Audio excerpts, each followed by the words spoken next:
Good morning, students. Today we will discuss about 12th class chemistry chapter number 7, that is P block elements, and our today's session is oxygen family again. देखिए oxygen family हमने कल कुछ पढ़ ली थी, आज हम again start करते हैं इसी फैमिली को और आगे बढ़ाते हैं इस टॉपिक को। ग्रुप नंबर 16 हमारा होता है बच्चों ऑक्सीजन फैमिली। ठीक है, अब यहाँ पे क्या है, इसको कैल्कोजन भी बोला जाता है। क्यों बोला जाता है कैल्कोजन, मैंने आपको कल ही बताया था बच्चों। कैल्कोजन एक वर्ड है जिसका ग्रीक भाषा में मीनिंग होता है और फॉर्मिंग, यानी अयस्क बनाने वाले। और फॉर्मिंग का मतलब क्या होता है बच्चों, अयस्क बनाने वाले। अयस्क आपने पढ़ा है ना, अयस्क क्या होते हैं, और होते हैं जिनसे मेटल को एक्सट्रैक्ट किया जाता है। मेटलर्जी चैप्टर में हमने पढ़ा था ये सब कुछ, क्लियर है। तो यहाँ पे आपको मैं बता दूँ, यहाँ पे हम पढ़ चुके हैं ये सारी चीज़ें बेसिकली। और नेक्स्ट जो फैक्टर मैं बताऊँ आपको यहाँ पे अब उसके बाद वो देखें आप। ऑक्सीजन फैमिली में मेंबर मैंने आपको बता दिए थे कल, oxygen, sulphur, selenium, tellurium, polonium, clear. Polonium radio active element होता है जो रेडियो एक्टिविटी की वजह से ये हमारा क्या है सबसे अलग होता है। यहाँ तक तो मैं आपको बता चुका था जनरली। तो आगे मैं बताता हूँ फिजिकल प्रॉपर्टी बच्चों, मैंने बता दी थी। एटॉमिक रेडियाई, एटॉमिक रेडियाई क्या होती है बच्चों, एटम की रेडियस, यानी इसको परमाणु त्रिज्या बोलते हैं हम। क्या बोलते हैं, परमाणु की त्रिज्या। और ये ऊपर से नीचे जाएगी तो क्या होएगा, इंक्रीज होगी। देखो एटॉमिक रेडियाई ऊपर से नीचे जाने पर बढ़ती क्यों है, क्योंकि मैं बता देता हूँ आपको बेसिकली। यहाँ पे अगर मैं आपको इसमें बताऊं तो देखो क्या हो जाएगा, ऊपर से नीचे बढ़ते क्यों है भाई, क्योंकि जैसे ही आप ऊपर से नीचे जाओगे, जैसे किसी भी ग्रुप की बात करें, ऑक्सीजन फैमिली की ही बात कर लेते हैं चलो। ऊपर से नीचे जाने पर होता क्या है एक्चुअली, ये देखो मैं ऊपर से नीचे गया और सही से तेल पॉलिश, तो ये ऑक्सीजन का एटॉमिक नंबर 8 होता है, फिर इसका 16 होता है इस तरह से। तो ऑक्सीजन का 8 है तो पहले सेल में 2 आ गई, आखिरी सेल में कितने हैं बच्चों, 6 आई। 16 के लिए क्या करोगे, 2, 8 और 6। तो ये देखो ये होती है atomic radius, distance between nucleus and outer most shell. ये देखो किसकी रेडियस ज़्यादा है, नीचे वाले की। तो ऊपर से नीचे बढ़ रही है, क्यों बढ़ रही है, क्योंकि जनरली क्या हो रहा है हमारे पास, एटॉमिक नंबर बढ़ रहा है, नंबर ऑफ सेल बढ़ रहे हैं, जिसके फलस्वरूप क्या होगा, वैल्यू हमारी एटॉमिक रेडियाई की भी बढ़ेगी। ठीक है, नंबर ऑफ सेल बढ़ने के कारण वैल्यू बढ़ गई। सेकंड फैक्टर मैंने बताया था कल आपको, बीच में ही छूट गया था हमारा second factor, ionisation enthalpy. Let us start with today ionisation enthalpy. Ionisation enthalpy को बोलते हैं बच्चों आयनन ऊर्जा। आयनन ऊर्जा, किसी भी सॉलिड एटम को अगर आप गैसियस आयन में बदलना चाहते हो तो उसके लिए जो एनर्जी आप उसको प्रोवाइड करते हो, मान लो मैंने यहाँ पे 500 किलो जूल की एनर्जी प्रोवाइड की, तो देखो सॉलिड एटम को गैसियस आयन में बदलने के लिए जो एनर्जी दी जाती है दैट इज कॉल्ड आयनन ऊर्जा, that is called ionization enthalpy. It is the minimum amount of enthalpy which is provided to the solid atom to changes into its gaseous state. और आप कह सकते हो, एक और डेफिनेशन इसकी बताऊँ आपको इजी सी, कि ऐसी एंथैल्पी जो कि क्या होती है, जो लास्ट सेल में जो इलेक्ट्रॉन होता है, जैसे सोडियम की बात मैंने की थी, तो पहले में 2, दूसरे में 8, तीसरे में 1, तो लूजली बाउंड इलेक्ट्रॉन, ये वैलेंस सेल का इलेक्ट्रॉन है बच्चों।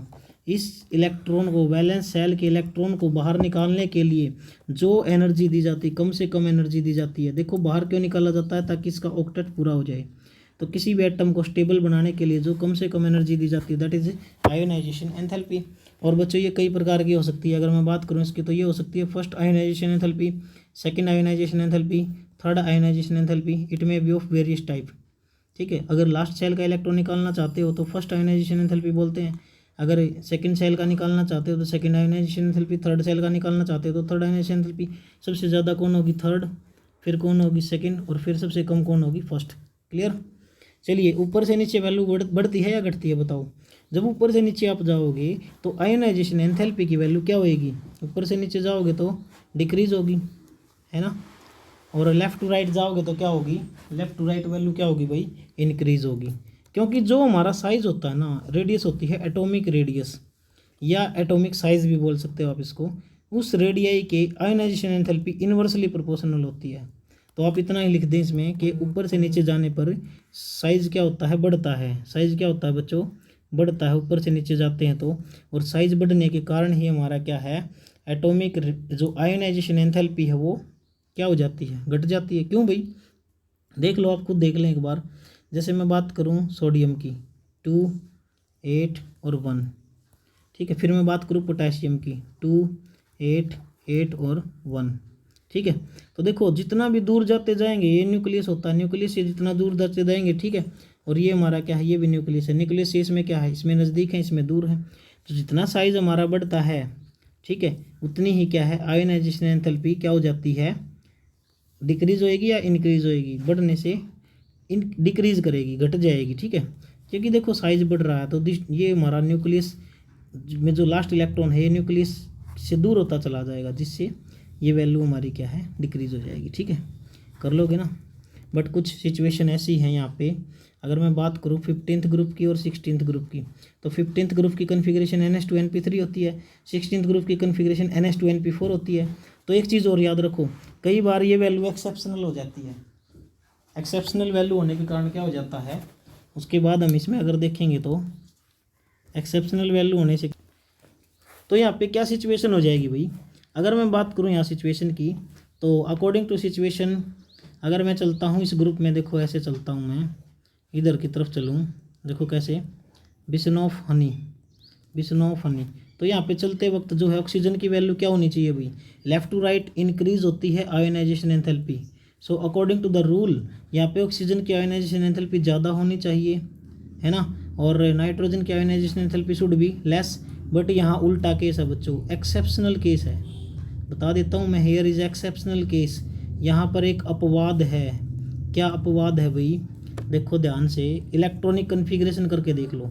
अब यहाँ पे P में 3 इलेक्ट्रॉन है, तो P में कितने हो जाएंगे 3 इलेक्ट्रॉन, ये देखो, और 3 इलेक्ट्रॉन P में हाफ फील्ड होते हैं। और आप जानते हो जो भी हमारे पास हाफ फील्ड होता है ना, वो क्या होता है, स्टेबल होता है। एक तो फुल फील्ड इलेक्ट्रॉन हो 6 के 6 हो तो फिर भी स्टेबल है, एक हाफ फील्ड हो तो वो भी स्टेबल है, लेकिन NP4 4 वाले अंदर के क्या है, स्टेबल नहीं है। तो देखो जो स्टेबल होता है वो अपने इलेक्ट्रॉन ना इतने जल्दी देता ना लेता। सो इसकी आयोनाइजेशन एंथैल्पी यहाँ पे नाइट्रोजन की ज़्यादा हो जाएगी और ऑक्सीजन की कम हो जाएगी। बट रूल के अनुसार ऐसा नहीं होना चाहिए, तो मैंने आपको बता दिया ये जो रूल था। अब डाउन द ग्रुप वैल्यू क्या हो जाएगी, आयोनाइजेशन एंथैल्पी क्या होगी भाई, अगर ऊपर से नीचे जाओगे तो वैल्यू डिक्रीज होगी और साइज इंक्रीज होता है इसके कारण। अगला फैक्टर देखो बच्चों, आज मेल्टिंग पॉइंट और बॉइलिंग पॉइंट। भाई मेल्टिंग पॉइंट गलनांक होता है, बॉइलिंग पॉइंट क्या होता है, उबलनांक। ठीक है, ये चीज़ें आपको पता होंगी। तो गलनांक मेरा यहाँ पे, जैसे ही आप इन डाउन द ग्रुप जाओगे ना, तो मेल्टिंग पॉइंट क्या होएगा, इंक्रीज करेगा भाई। क्यों इंक्रीज करेगा, क्योंकि डाउन द ग्रुप जाने से वेंडरवाल फोर्स बढ़ते जाते हैं, साइज बढ़ेगा, साइज बढ़ेगा तो वेंडरवाल फोर्स भी बढ़ेंगे, और वेंडरवाल फोर्स बढ़ने से अट्रैक्शन बढ़ेगा, यानी जिसके कारण हमारे पास क्या है, मेल्टिंग पॉइंट भी बढ़ता है और बॉइलिंग पॉइंट भी बढ़ता है। ऐसा हाइड्रोकार्बन में भी होता है बच्चों, मीथेन, इथेन, प्रोपेन, ब्यूटेन, वैसे वहाँ पर भी साइज बढ़ता है, मीथेन, इथेन, प्रोपेन, ब्यूटेन, उनके अंदर भी ऐसा ही होता है। ठीक है, चलिए नेक्स्ट फैक्टर हमारा इलेक्ट्रोनेगेटिविटी। सेम फैक्टर है बच्चों, इलेक्ट्रोनेगेटिविटी भी क्या करेगी, एटॉमिक रेडियाई के इन्वर्सली प्रोपोर्शनल होगी, एटॉमिक रेडियाई के इन्वर्सली प्रोपोर्शनल होगी इलेक्ट्रोनेगेटिविटी भी। ठीक है, क्लियर है। तो देखिए यहाँ पर मैंने बताया आपको, उसके बाद मेल्टिंग पॉइंट और इलेक्ट्रोनेगेटिविटी का फैक्टर क्या रहेगा बच्चों, कि साइज के, इलेक्ट्रोनेगेटिविटी भी क्या होती है भाई, साइज या एटॉमिक रेडियाई के इन्वर्सली प्रोपोर्शनल होती है इलेक्ट्रोनेगेटिविटी भी। जैसे ही हमारा साइज बढ़ेगा तो इलेक्ट्रोनेगेटिविटी घट जाएगी। यानी इलेक्ट्रोनेगेटिविटी होती क्या है, tendency to attract shared pair of electron. भाई इलेक्ट्रॉन का शेड पेयर अट्रैक्ट करने की टेंडेंसी किसकी ज़्यादा है, जो ज़्यादा इलेक्ट्रोनेगेटिव होगा वही अपनी तरफ खींच लेगा। जैसे मैं बात करूँ HCl की, तो यहाँ पे HCl में क्या करेगा, इसके पास 1 इलेक्ट्रॉन है, इसके पास 7 इलेक्ट्रॉन है, तो ये देखो ये ज़्यादा टेंडेंसी रखता है तो अपने इसके इलेक्ट्रॉन अपनी तरफ खींचने की, तो this is more electronegative than hydrogen. You can take example. ठीक है, चलिए 15वां ग्रुप और 16वां ग्रुप मैंने बताया आपको। यहाँ पे क्या है, साइज डिक्रीज होता है लेफ्ट टू राइट, तो इलेक्ट्रोनेगेटिविटी क्या हो जाएगी, देखो साइज अगर डिक्रीज होएगा हमारा तो न्यूक्लियर चार्ज यहाँ पे बढ़ता है, न्यूक्लियर चार्ज बढ़ता है तो इलेक्ट्रोनेगेटिविटी डिक्रीज हो जाएगी। जैसे आप ऊपर से नीचे जाओगे तो इलेक्ट्रोनेगेटिविटी डिक्रीज करेगी, क्योंकि इंक्रीज साइज है यहाँ पे, इंक्रीजिंग साइज के कारण। ठीक है, क्लियर है ना। लेकिन एक क्वेश्चन यहाँ पे पुट कर दिया फिर इसने, oxygen is second electronegative element of periodic table. तो मैं इलेक्ट्रोनेगेटिविटी आपको बताऊँ तो सबसे ज़्यादा फ्लोरीन, फिर ऑक्सीजन, फिर nitrogen. This is the phone, phone से याद रखो, आपके पास जैसे मोबाइल फ़ोन है ये, ठीक है, तो मोबाइल फ़ोन हमारे पास है, तो यानी फ़ोन से F से बन गया फ्लोरीन, और O से बन गया ऑक्सीजन, और उसके बाद N से बन गया नाइट्रोजन। सबसे ज़्यादा इलेक्ट्रोनेगेटिव फ्लोरीन है, फिर ऑक्सीजन, फिर नाइट्रोजन। क्लियर। अगला फैक्टर देखो बच्चों, आज का फैक्टर हमारा है फिर metallic and non metallic character. भाई आप जानते हो जैसे ही आप all the element of the group, इस ग्रुप के एलिमेंट सारे नॉन मेटल हैं बच्चों, ऑक्सीजन भी, सल्फर भी, सेलेनियम भी, टेलोनियम भी। पोलोनियम थोड़ा सा मेटालिक है, रेडियो एक्टिव है वो, less metallic but radio active in nature, ठीक है। तो ये मैंने बताया इसका मेटालिक नेचर। ऊपर से नीचे जाओगे तो मेटालिक प्रॉपर्टी बढ़ेंगी, लेफ्ट टू राइट जाओगे तो मेटालिक प्रॉपर्टी घटेंगी। क्यों? What is the reason behind this concept? Because from top to bottom क्या होता है, ऊपर से नीचे जाओगे तो इलेक्ट्रॉन लॉस करने की जो पावर है वो ज़्यादा होती है, लॉस ऑफ इलेक्ट्रॉन जल्दी होता है, इज ऑफ मतलब लॉस ऑफ इलेक्ट्रॉन ईजी है। और लेफ्ट टू राइट जाओगे तो गेन ऑफ इलेक्ट्रॉन ईजी है, इस वजह से ये वैल्यू बढ़ती घटती है। अगला फैक्टर है बच्चों sixth, electron gain enthalpy. It is the energy. देखो इलेक्ट्रॉन गेन एंथैल्पी ना इलेक्ट्रो आयोनाइजेशन एंथैल्पी की उल्टी होती है। आयोनाइजेशन एंथैल्पी में हमने क्या किया था, इलेक्ट्रॉन जब भी हम क्या करते थे, लास्ट सेल का इलेक्ट्रॉन रिमूव करते थे, लॉस करवाते थे। लेकिन यहाँ पे हमने क्या करना, उस इलेक्ट्रॉन को गेन करना है। जैसे आप बाज़ार में गए, पैसे लेके गए, या फिर कोई चीज़ लेके गए, सामान लेके गए, वहाँ पे बेच के आए तो आपको पैसे मिले, लेकिन वहाँ से कोई सामान खरीद के लाओगे तो आपको पैसे देने पड़ेंगे। तो इलेक्ट्रो आयोनाइजेशन एंथैल्पी वो एनर्जी है जो खर्च होती है ना। बट ये इलेक्ट्रॉन गेन एंथैल्पी हमारी है ऐसी एनर्जी जो हमें गेन करनी होती है, हमें मिलती है। क्लियर?